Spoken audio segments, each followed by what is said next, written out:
Bengals podcast. I'm your host, Luke. I'm joined as always by Huday. Dr. Hoji the Electricus Moji. Huday Society. And the great John Sheeran. And guys, I want to first of all talk about congratulations on staying relevant. Right. I told John last week, I don't know what the point of the show is anymore with these new Bengals looking the way they do and doing the things that they do. Yeah, but, especially because we're good at being negative. Yeah. And it was starting to get hard to do that. And you don't usually have people that look like us talking about championship contenders. No. That would be rude and inappropriate. But I want to start with the introduction. And I want to say, if you're watching this here on the YouTube channel, you can also open in a different box the Brinks.tv show. Right. And watch us there. And it is on the loop. It is shown, Courtney, correct me if I'm wrong, about 28 to 30 times a day. It is. We try and limit the amount of ridiculousness on the channel, so just a couple. Doesn't sound very smart. Yeah. Well, I mean, that's because they have a lot of other content on the show. And Courtney, I'm going to pull that up here and look. So, okay, so there is a podcast called Mr. Bell Revere. It is a Mr. Belvedere podcast. They go over each episode. This sounds made up. No? Okay. This does not sound like the Brinks TV I watch every day. Well, I will tell you this. Look, no, Brinks TV, this is true. I didn't make this clear, but Courtney, they have the Ray Lewis show, and I watched some of it. Yeah. It's fantastic. That's true. It is about, austerity and temerity and the championship mentality. And I was looking at some of the guests, and let me just read the list of the guests that I found on there. So you had, hold on, Pope Benedict, he was the champion. He ain't even Pope anymore. Well, he was the champion of the Catholic Church from 2012 to 2013, which was the same year that Ray Lewis won his last championship. I'm starting to wonder if maybe these are what you would call, how should we say, fraudulent reporting, or how shall we say, inaccurate journalism. I'm trying to think of the phrase here. Yeah. Fake news. We call that fake news. Fake news. Oh my gosh, you did the fake news, Daddy. Well, no, but Courtney, really. I mean, I saw Peyton Manning was on there. Wow. Marvin Lewis was on there. Marvin. So many great players, Ejin and James, great players were on there. And it is a kind of raw, emotional, very interesting interviews. And that is the same Brinks team, and we hope to get on there. Sounds a lot like our show. Raw, promotional. But let us talk about the letdown against the Jets. Now, John promised me last week that the Bengals would not suffer a letdown. John. And how about that? Oh, that's a good one. Who died? Yeah, like who died or who... Well, they did. When we say who died, we say who's going to beat the Bengals. They beat the Bengals. So who died? They did who died. Who day is dead. But here's the thing. So the Bengals, they got torn apart by the Jets. They didn't get torn apart. Well, I mean, the Jets... They lost by 3 points. No, I was going to say the way it happened. Right. The average depth of pass for Mike White, the quarterback for the Jets, was... John, hold on. It was 4 inches. He threw an average of 4 inches down the field and got an average of 9.5 yards. I think it was 100 inches, about 3 yards. How is that possible? John, how is that possible? Look, man, I failed to recognize who the Jets' offensive coordinator was in this game. It was the same guy who was the pass game coordinator for the 49ers in the last few years. And when the 49ers have had sex, a la 2019 against the Bengals, it's been a lot of short passing concepts, getting guys into space, a lot of lateral horizontal movement. When you have athletes and a play caller and a quarterback who's at least accurate in the short part of the field, and the opposing defense is giving you a lot of space to make those things work, you can just dink your dink and dunk your way to 34 Dink it and points, dunk and that's it and exactly dink what it they and did. dunk. Yeah. No one expected Mike White to do this because no one knew who Mike White was. This is the first real exposure that we got from Mike White. Turns out he can kind of throw the football 5 yards down the field, and when everyone is wide open because you're for whatever reason playing a lot further back than you should be and giving these guys a lot of space, and you don't adjust for the entire game, you're going to get just paper cut to death. And that's exactly what happened. Well, that's what I was saying. Death by a million cuts. I got a comment or two to make about this, which is that the Bengals are a young team, a vibrant team. And I think a loss is good for them every once in a while. It's like a knocker in the head, gets them going, gets them energized again. They have to keep their eyes on the ball, keep things straight. But let me just say one thing. The Bengals are a young team when it comes to winning and being on top. But the Bengal fandom is also not used to this situation. And it really showed after the Jets lost. A loss is just a loss. They happen all the time. The Bengals fandom was acting like this was some big deal. Who cares, man? You just lose and you go to the next game. But let me just say, it reminds me a lot of when I took you to that benefit. Do you remember that? The benefit for owls? And you kept taking the hors d'oeuvres and putting them in your pocket. Do you remember that? You take them home. You got to learn how to. You got to learn. Yeah, you got to learn. You got to learn how to hang with the bigwigs. And the Bengals don't know how to. I want to go to the comments that are posted here, and a lot of people are taking offense, or they are objecting to your comment about the Bengals getting torn apart. That was you. And I would say that is a good point. You said that. Apart. But I will say this. What Hoji might have meant is that, the tackling was so bad. Like Logan Wilson had looked so good, and they just seemed like they couldn't tackle.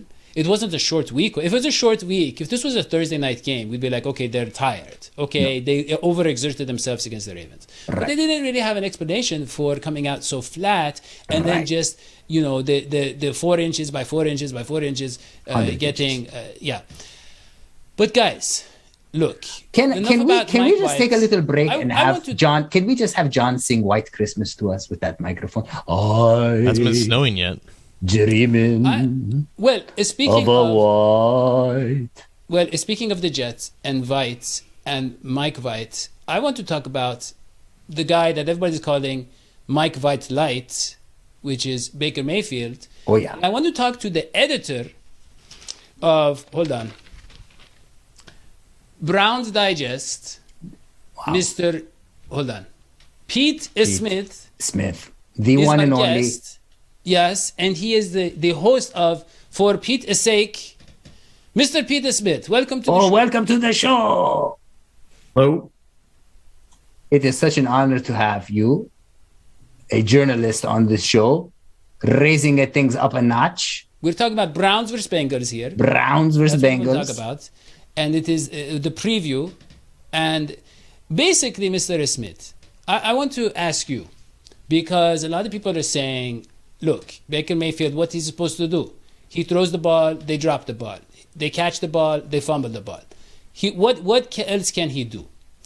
He throws the ball, and OBJ doesn't want to get hit, so he crunches. He kind of like he stops short and stretches out his arm instead.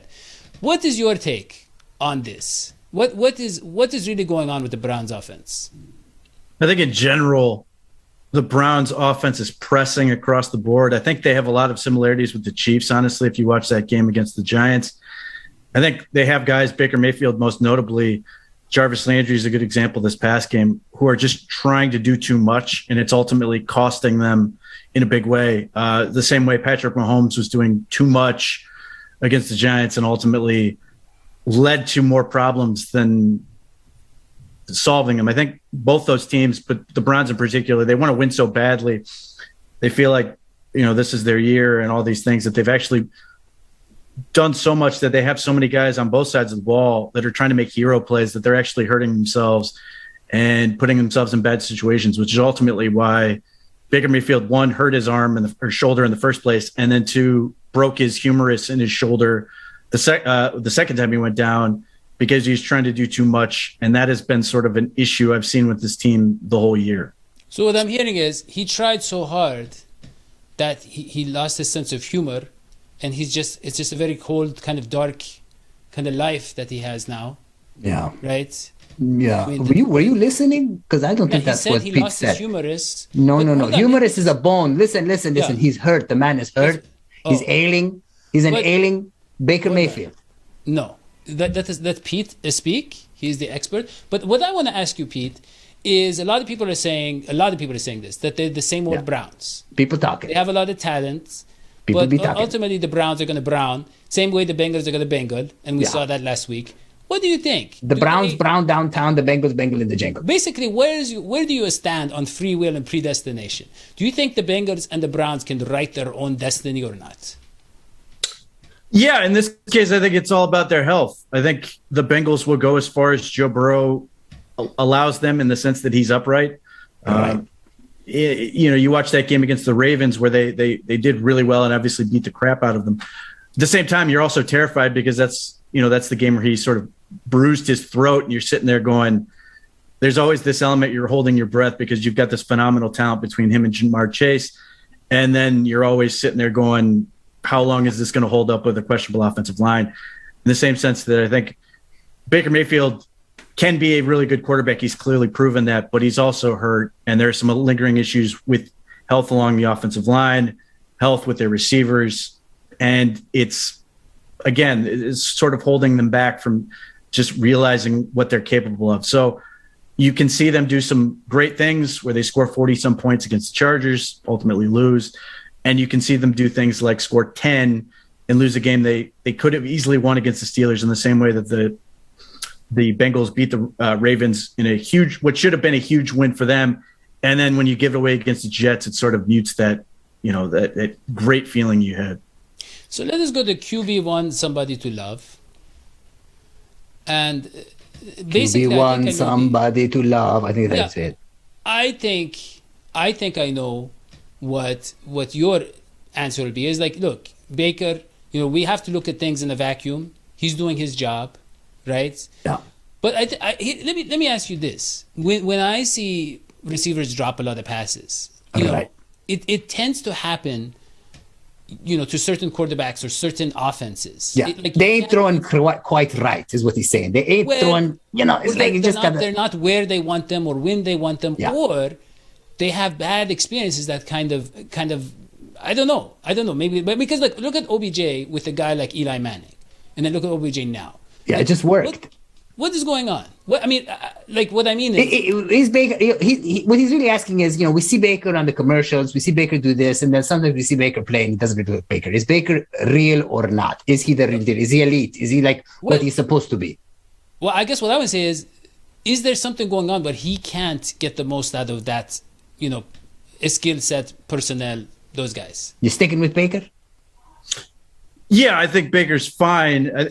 Whether or not this connection works between him and Beckham, I think most people at this point would say it doesn't. No. I think part of that is, again, you're looking at a guy like Odell Beckham who is playing through a significant amount of pain with his shoulder. He sprained his AC joint severely. And he's a guy who wants to win, who thinks he's going to win with the ball in his hands. And when they lose and he doesn't get the ball, he's a guy who's emotional. He's a guy who gets very frustrated. He's a guy who can get in a fight with the kicking net. So those two things don't really mesh in the way that the Browns don't want to force targets to any one player. They want to take what sort of the defense is giving them. That doesn't always work out for a guy like Odell Beckham. And I think that part of it is not meshing well. There are plenty of people who believe that Baker Mayfield is better without him in general, whether it's a pressure thing, whether it's, coercing him to somehow force it or whatever that dynamic is. I think Baker Mayfield can certainly function as an alpha quarterback and play really well. He did that clearly last year with his best receiver being Rashard Higgins. But he's not playing as well as he did last year. The receivers are not playing as well as they did last year. And the offensive line is experiencing some inconsistency with injury. Yeah. All those things combined are sort of leaving you with this sort of inconsistent, unsatisfactory product that's also sort of leaving you just now looking for answers. And some of those, especially in the NFL, where it's week to week, it becomes fire everybody or trade everybody after a loss. And in the case of the Browns this year, fire some guys, but they're still going to the Super Bowl after they win. When you talk, Pete, about inconsistencies, I like to talk about the Browns secondary, because if it's going to be a fun Bengals game, I think it's going to be one where we see those long bombs and we see a lot of fun, as you say, the Burrow Chase connection. And that secondary, that Brown secondary, tell me about it, because it wasn't like the strongest factor, at least going into the season. I haven't watched a lot of Browns games this year. What do you think? What are we up against? John Johnson's great. The last couple of games, he's been exactly what they've wanted. Unfortunately, he went out with a stinger this past week, so he's day-to-day with that. The issue they're running into is Ronnie Harrison is super inconsistent. Yes. He's just not doing his job in a lot of cases, making misreads or going for plays he shouldn't. He's basically taking the cheese a lot. And then Grant Delpit is exceptionally talented, but these are the first games he's actually playing because he missed all of last year with the Achilles. He wasn't able to practice as much because of lingering issues with that, some hamstring issues. So he's inconsistent. So with the Browns defense that asks a lot from their safeties, that is leading to some breakdowns, which is leading to some big plays. Their corner play is really pretty good, even when they don't have Denzel Ward out there.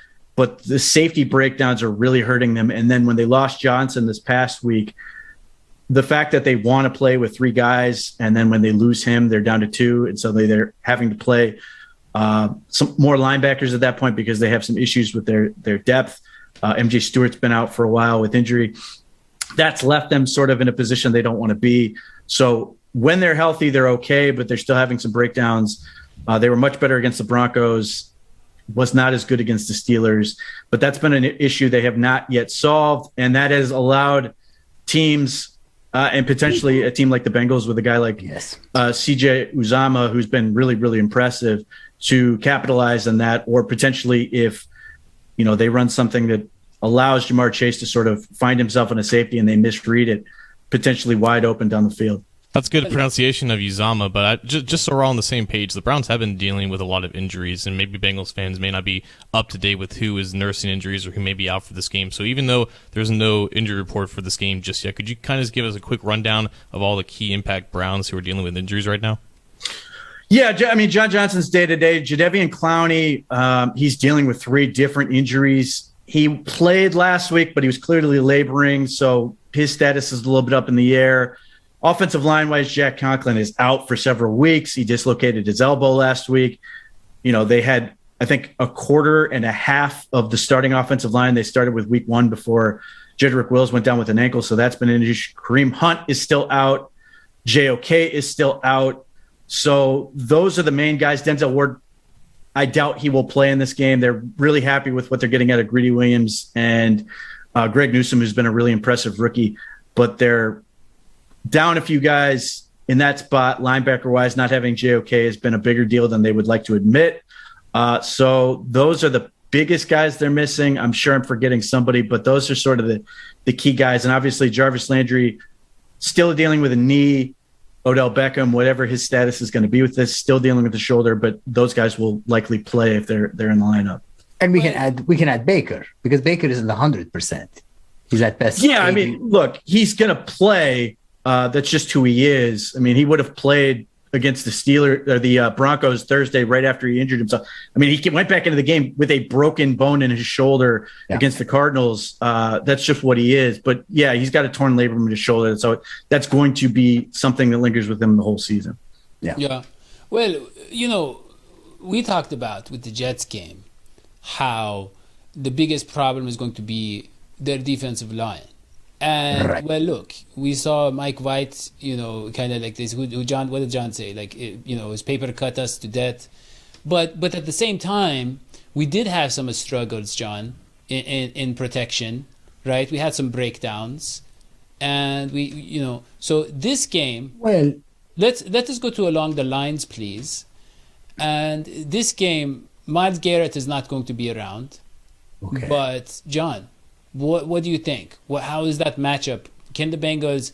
First of all, remember, Bengals running backs tend to have their biggest games against the Browns, right? I mean, I remember even Jeremy Hill had like half of his yards against the Browns, right? I mean, I could see Joe Mixon like that. So Mixon has had a good season, actually. Let us talk about our offensive line versus their defensive line, John.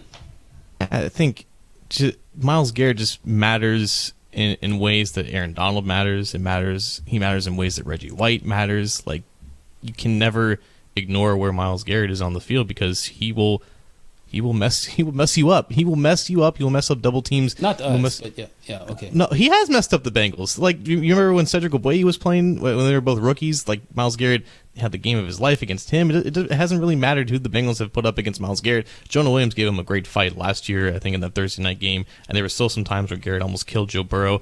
And, yeah, like, Garrett is just someone that you have to account for, but now the Browns have built a defensive line where they have Jadeveon Clowney, they have Malik McDowell, they have Malik Jackson, they have Jordan Elliott, they have these other guys at defensive tackle, and all those guys are decent, but none of them measure up to what Myles Garrett can do. And I think it'll be interesting because they move Garrett inside a lot on passing downs, and the Bengals right now have a question mark at right guard because Jackson Carman is currently day-to-day with a back injury. His only other backup is rookie Trey Hill, who's averaging 1 penalty every 20 snaps. So it wouldn't surprise me if they stunt Myles Garrett a lot inside to take advantage of that hole at right guard and just have him straight up line up at 3 technique, because that's something that he's done in the past. Other than that, like, you know, the Bengals, they took care of Jadeveon Clowney last year when he was with the Titans, and Clowney's been kind of up and down dealing with injuries this year as well.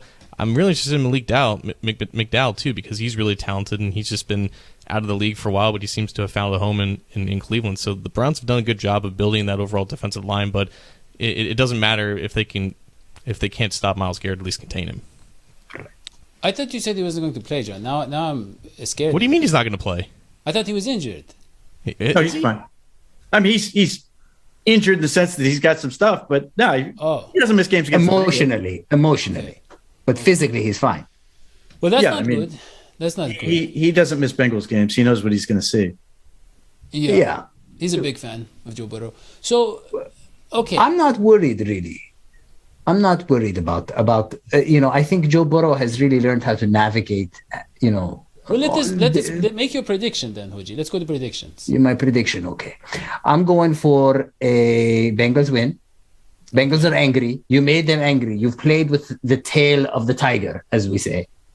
And now the tiger is angry. And I'm going to say that it's going to be Bengals win by a field goal, 70-yarder.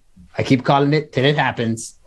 And it's going to be 27-24 Bengals. Okay. Mr. Peter Smith, what is your prediction? As difficult as it is to sort of predict what the Browns are going to give you week in and week out right now, I actually think they're going to win, and it's because the Browns give them the same problems that the Bears did and the Jets did. I don't know how they're going to protect Joe Burrow against this front. And Joe Burrow has been phenomenal when he's gotten time, but when he's gotten pressure, that's sort of led to some problems. The Browns' run defense is pretty good. They were inconsistent. They did not play very well against the Steelers, but against Jonah Williams, Myles Garrett had 2 sacks the last time these guys played. Malik Jackson had 4 pressures the last time he saw the Bengals when he was a member of the Eagles.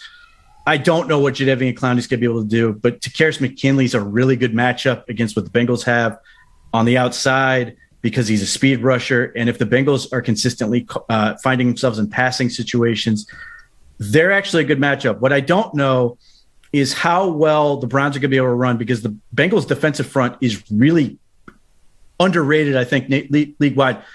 In the same way that I wasn't surprised that sort of the Bengals did a really good job against Lamar Jackson, because they've got really big, wide ends that make it really difficult for those guys to get to the perimeter, and they're stout enough to sort of collapse.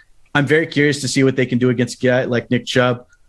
But I still think the Browns are ultimately going to find a way to win and sort of muddle up this division even more, in the same way that I think we're going to see this division, other than the Ravens, who aren't officiated by league rules anyway, cannibalize each other. And I think those bottom 3 teams are going to keep beating each other up for the whole season.